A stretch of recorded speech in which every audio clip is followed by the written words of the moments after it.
सरकार जब आई तो सबसे बड़ी चुनौती हमारे सामने थी कि हमारे हजारों स्कूल 1,58,631 जो हमारे विद्यालय हैं उसमें से हजारों ऐसे स्कूल थे जो शिक्षक विहीन थे, जो केवल शिक्षा मित्रों के सहारे चल रहे थे। इसलिए सरकार ने तय किया कि हम गुणवत्तापूर्ण शिक्षा की जब बात करते हैं तो केवल विश्वविद्यालय के आधारभूत सुविधाओं के विस्तार से काम नहीं चलेगा।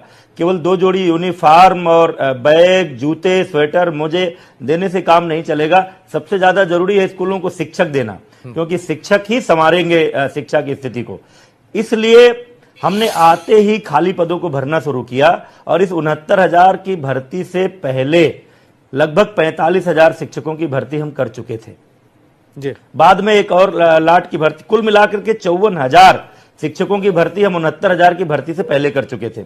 69,000 की भर्ती हम कर रहे थे और ऐतिहासिक घटना होती जब दुनिया इस कोविड-19 के लॉकडाउन में दुनिया भर में नौकरियां जा रही थी, छटनी हो रही थी। उस समय हमने 3 से 6 जून के बीच ये भर्ती अभियान शुरू किया था, काउंसलिंग का डेट रखा था। हम 69,000 नौजवानों को उत्तर प्रदेश के रोजगार भी देने जा रहे थे और गुणवत्तापूर्ण शिक्षा के लिए हर स्कूल को शिक्षक भी देने जा रहे थे। लेकिन कुछ अभ्यर्थी माननीय सर्वोच्च न्यायालय की शरण में चले गए, वहां उस पर स्टे कर दिया गया।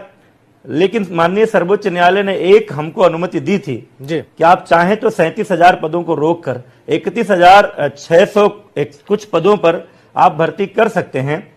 तो हमने कुछ दिनों का इंतजार किया, फैसला रिजर्व था, हम सोच रहे थे जल्दी फैसला आ जाएगा, पूरे 69,000 पदों की भर्ती करेंगे। लेकिन जब निर्णय आने में देरी हुई तो हम लोगों ने जैसा माननीय सर्वोच्च न्यायालय की अनुमति थी 31,227 पदों पर अभी 16 सितंबर को भर्ती कर दी है। फैसला रिजर्व है, जैसे ही माननीय सर्वोच्च न्यायालय का फैसला आएगा, फैसला आने के 1 सप्ताह के भीतर हम शेष 37,000 पदों पर भर्ती कर देंगे। और जब ये भर्तियां पूरी हो जाएंगी तो उसके बाद जो हमारे विभाग के रिक्त पद हैं, जैसा माननीय मुख्यमंत्री जी ने आदेश दिया है कि उत्तर प्रदेश के सभी रिक्त पदों पर भर्ती करेंगे, तो जब ये 69,000 भर्ती पूरी कर लेंगे तो अन्य रिक्त पदों के लिए भी भर्ती की प्रक्रिया शुरू करेंगे। चलिए, ये आप महत्वपूर्ण बात कह रहे हैं हमारे दर्शकों के लिए। जो लोग भी ये टेलीकास्ट देख रहे हैं उनको आपकी बात से जरूर सुकून मिला होगा। दिवाली सामने है, इसलिए आपकी बात उनको बहुत राहत दे रही होगी। एक वर्ग है मंत्री जी जो आपकी ओर बहुत अपेक्षा से देखता है। आप स्वयं बहुत पढ़े लिखे व्यक्ति हैं, बहुत शिक्षित व्यक्ति हैं और आपकी छवि भी बड़ी उदारवादी व्यक्ति की है। वो है शिक्षा मित्र का वर्ग। वो एक ऐसा सेगमेंट है जो आपकी ओर लगातार टकटकी लगाए देख रहा है कि आप शायद उनके लिए कुछ कहेंगे और उनको राहत मिलेगी इस दिवाली पर। उनके लिए क्या कहना चाहेंगे, क्या संदेश है आपका? देव जी, ये बड़ा संवेदनशील विषय है, इसलिए इस पर कुछ भी बोलने में बड़ी सावधानी बरतनी पड़ती है, क्योंकि कई बार क्या होता है कि कहिए कुछ और, व्याख्या कुछ और हो जाती है। आप समझिए, इन शिक्षा मित्रों के साथ एक बड़ा मजाक पिछली समाजवादी पार्टी की सरकार ने किया था। 1,37,000 शिक्षा मित्र थे जो निश्चित रूप से मैं खुले मंच पर स्वीकार करता हूं कि प्रदेश की शिक्षा व्यवस्था को उस समय संभालने में इन्होंने मदद की जब हमारे स्कूलों में स्थायी शिक्षक नहीं थे। भले ही केवल इंटरमीडिएट की योग्यता के आधार पर लोग भर्ती हो गए थे, लेकिन काम करते करते इनको अनुभव हुआ, एक अच्छे शिक्षक के रूप में अपनी भूमिका का निर्वहन कर रहे हैं। लेकिन जब पिछली सरकार ने इनको समायोजित किया स्थायी शिक्षक के रूप में, तो जो आवश्यक संशोधन थे कानूनों में वो नहीं किया। उस आधार पर कुछ छात्र अभ्यर्थी कोर्ट गए, कोई हमारी सरकार नहीं गई थी, और माननीय सर्वोच्च न्यायालय ने उस समायोजन को निरस्त करते हुए ये कहा कि नई भर्तियां निकाले उत्तर प्रदेश सरकार और 2 भर्तियों में इनको वेटेज दे।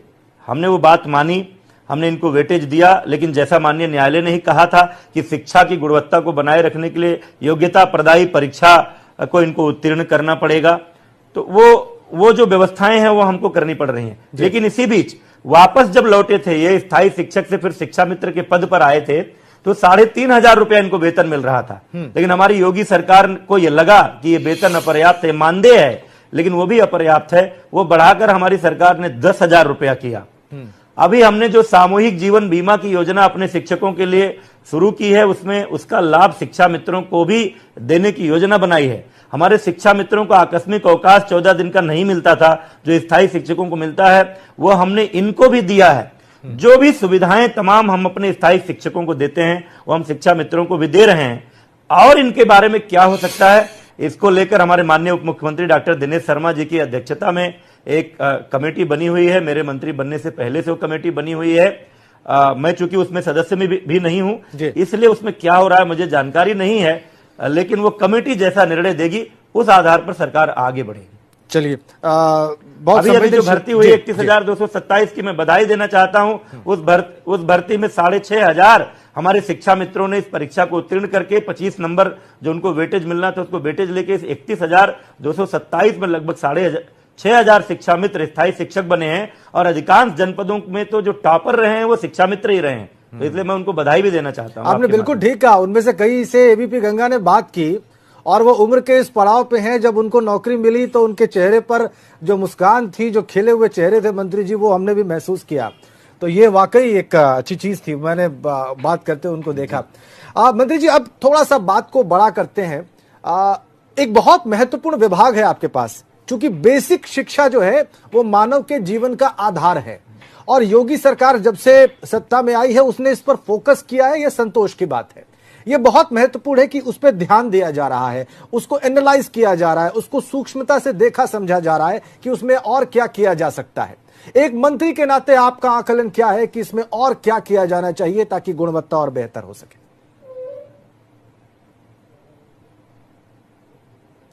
देव जी, मैं ये कोई राजनीतिक बात नहीं है, इसको पूरा प्रदेश महसूस कर रहा है कि जब से उत्तर प्रदेश में योगी सरकार आई है, इस प्राइमरी सरकारी बेसिक शिक्षा के जो परिषदीय स्कूल हैं उनकी स्थिति बेहतर हुई है।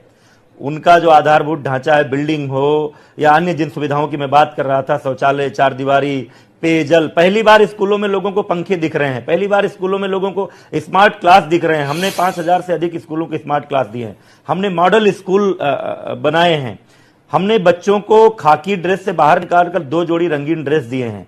इसी सरकार ने स्वेटर देना भी शुरू किया, जूते मुझे देना भी शुरू किया, बैग और किताबें तो उनको दे ही रहे हैं। हम अगले सत्र से कक्षा 1 से एनसीईआरटी के पाठ्यक्रम लागू करने जा रहे हैं। हमने किचन गार्डन डेवलप करना शुरू किया है। हम स्कूलों को प्लेग्राउंड दे रहे हैं। वो सारी सुविधाएं हम दे रहे हैं। हम हर स्कूल को, अभी ये भर्ती प्रक्रिया पूरी हो जाएगी तो उत्तर प्रदेश का कोई भी स्कूल शिक्षक विहीन नहीं होगा। हमने दुनिया की सबसे बड़ी शिक्षकों का ट्रेनिंग प्रोग्राम जो निष्ठा ट्रेनिंग था, जो national initiative for school teacher heads and associates के लिए शुरू किया। हमने ऑन दी जॉब ट्रेनिंग, कभी शिक्षक भर्ती हो जाते थे, कभी सर्विस में उनकी ट्रेनिंग नहीं होती थी, नई नई शिक्षण की विधाएं वो सीख सकें, उसके लिए हमने सर्विस पीरियड में ट्रेनिंग का शुरू किया। जो भी नई शिक्षा नीति में कंटिन्यूअस डेवलपमेंट प्रोग्राम की बात आई है, प्रोफेशनल डेवलपमेंट की, उसको शुरू किया है। हमने स्कूलों में योगा पाठ्यक्रम में शुरू किया है। हमने पेरेंट टीचर मीटिंग शुरू की है। हमने पिछले कोविड आने से पहले फरवरी में सरकारी स्कूलों में एनुअल फंक्शन शुरू किया। तो बच्चों का करिकुलर और एक्स्ट्रा करिकुलर डेवलपमेंट कैसे हो सके उसके लिए प्रयास किया है। लेकिन जो आप कह रहे थे, अभी भी इस बात की आवश्यकता है। हम हर स्कूल को फर्नीचर नहीं दे पाए हैं, उसकी जरूरत है, वो हमारी प्रायोरिटी है। अभी कुछ पैसे हमको मिले हैं केंद्र सरकार से। हम कुछ स्कूलों में, जूनियर हाई स्कूलों में तो लगभग संतृप्त कर ले जा रहे हैं, लेकिन प्राथमिक विद्यालयों में फर्नीचर होना अभी बाकी है, उसके लिए प्रयास करना है। हम हर स्कूल को एक टैबलेट देने की हमारी योजना, अभी वो टेंडर नहीं हो पाने के कारण, कोविड के कारण साकार नहीं हो पाई है, जिसमें हर स्कूल को एक टैबलेट दें और वहां की सारी सूचनाएं डैशबोर्ड के माध्यम से हमारे मुख्यालयों को मिल सकें, उसके लिए प्रयास कर रहे हैं। हम अपने एआरपी और एसआरजी के माध्यम से जो हमने एक रिसोर्स ग्रुप है जिसको स्कूलों तक भेज रहे हैं कि हर टीचर के विषयों को पढ़ाने की क्षमता बढ़े। हमने स्टूडेंट असेसमेंट टेस्ट शुरू किया। हर 3 महीने पर बच्चों की प्रतिभा की जांच कर रहे हैं, उसका रिपोर्ट कार्ड उनके गार्जियन को भेज रहे हैं। इसको आगे जारी रखेंगे। हम पूरी तरह से ये गांव, गरीब, मजदूर, किसान का बेटा जहां पढ़ता है उन स्कूलों को हाईटेक बनाना चाहते हैं, ऑनलाइन सिस्टम से जोड़ना चाहते हैं, अपने शिक्षकों को आधुनिक शिक्षा की सारी विधाओं से जोड़ना चाहते हैं। और नई शिक्षा ने जो प्राथमिकताएं तय की है, मातृभाषा को बढ़ावा देने की, खेलो इंडिया को प्रोत्साहन देने के लिए खेल की गतिविधियों को बढ़ावा देने की, कक्षा 6 से 8 के बीच में व्यावसायिक शिक्षा को बढ़ावा देने की, इन सब चीजों को लेकर प्री स्कूलिंग की व्यवस्था करनी है आंगनबाड़ी के सहयोग से, उस पर हमने काम शुरू कर दिया है। तो जो नई शिक्षा नीति की अपेक्षाएं हैं, उन अपेक्षाओं के अनुरूप अपनी पूरी बेसिक शिक्षा को खड़ा करने का पूरी तेजी से, पूरी तन्मयता से हम कोशिश कर रहे हैं।